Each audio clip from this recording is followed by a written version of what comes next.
Salut Vincent. Salut Emmanuel. Comment ça va? Ouais, ça se passe bien, je te remercie. Pas trop dur, pas trop fatigant le NAB? Ça va bien. Ok. Donc la grosse annonce cette année chez Canon, c'est pas de nouvelles caméras, mais des mises à jour et surtout un nouveau zoom servo 18-80.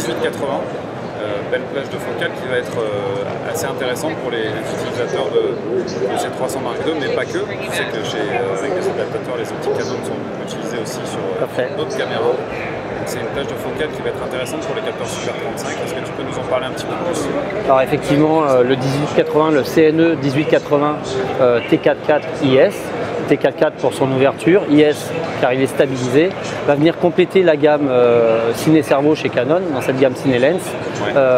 Il est donc motorisé, il va être compatible avec l'autofocus Canon, le dual pixel autofocus.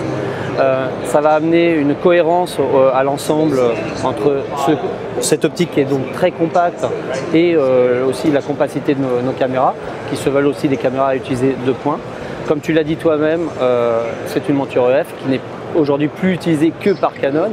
Donc évidemment, il y a de grandes chances qu'on retrouve aussi cette optique sur d'autres produits. Le point marquant, c'est que bien qu'on ait contenu le prix, puisque ça va être un produit qui va sortir autour des 5200 €, qui a une poignée optionnelle à 480 €, donc en gros la configuration à moins de 6000. C'est un produit qui n'a pas fait de concession, notamment au niveau de sa plage focale, puisqu'on a quand même en plan large 18 mm, donc 18-80 mm, ce qui va permettre de travailler dans la majorité des conditions. On peut le voir, il est très compact.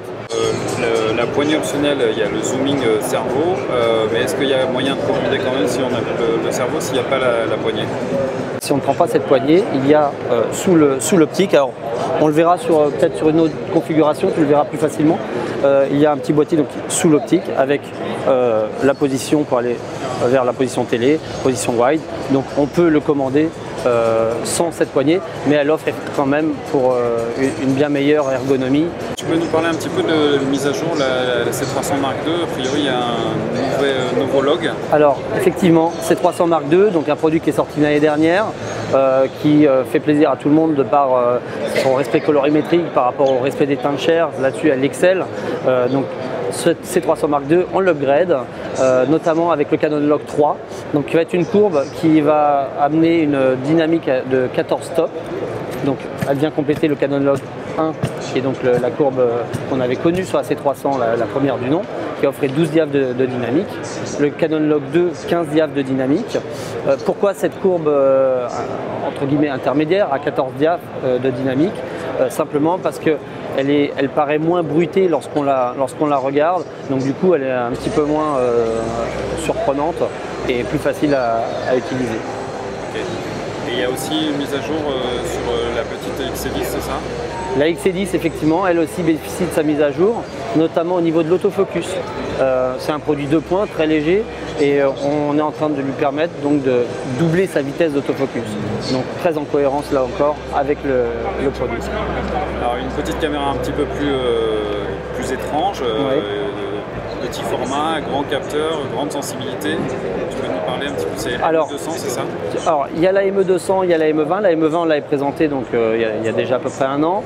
La ME20 qui elle fonctionne sur un capteur full frame, 4,5 millions d'ISO, une caméra extrêmement sensible qui permet de voir des images dans des conditions où habituellement on ne verrait juste rien. Effectivement, elle a une petite sœur qui arrive, la ME200, qui elle se veut basée sur un capteur Super 35, un capteur qui offre en fait la même définition que celui de la C100 Mark II pour être clair, qui va être sensible jusqu'à 204 000 ISO, donc c'est moindre que la ME20. En même temps, c'est vrai que les budgets ne sont pas les mêmes, une ME20 c'est 19 000 €, la ME200 qui arrivera se positionne à 4 500 €.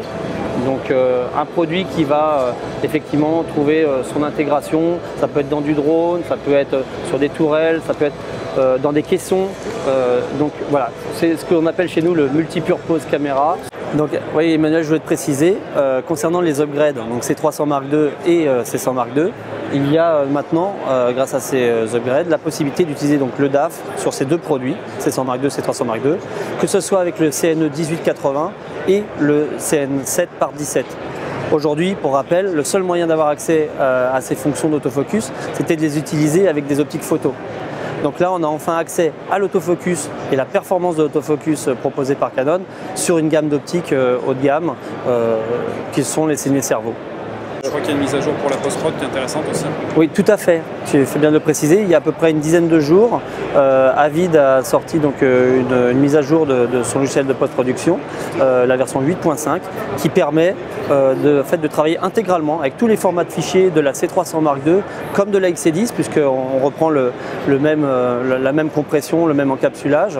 Donc, à partir de maintenant, on peut dire que sur les formats, sur les logiciels de montage professionnels, qu'ils soient Final Cut Pro, Avid, Edus ou Adobe Premiere, les C300 Mark II et XC10 fonctionnent parfaitement et intégralement.